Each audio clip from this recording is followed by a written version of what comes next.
My name is Kenny Smith. I'm here with Logan Simeon. We were interested in this last unit about orifice flow measurement devices, and so we've conducted a few experiments comparing how accurate each one is. So this is another one of our flow devices. This one we're just calculating like the number of gallons that have gone through the device. It's a little bit unlike the other one. We think that this one just has the water flowing past some sort of like cylindrical device that's like rotating, and probably just calculated into like the mechanics of the device, like how long or how much is flowing through during that time. So we'll just be using like some of the numbers from this video, like as far as the time goes, to do our calculations to compare with our other device and the time that we got off of this like pipe itself.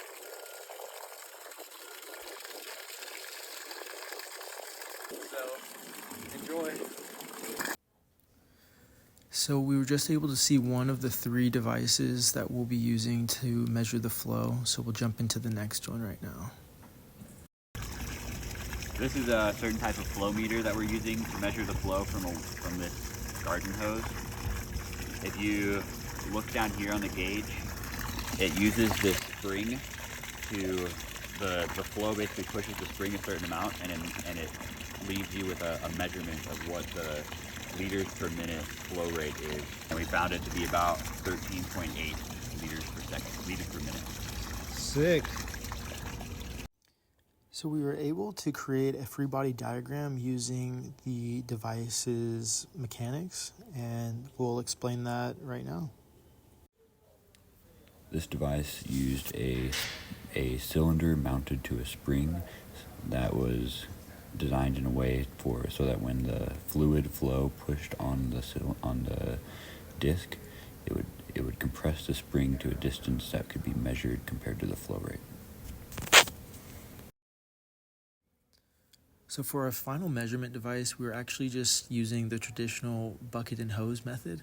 This was actually recommended to us by one of the staff in the PSC as being one of the most reliable methods they have to actually measure flow.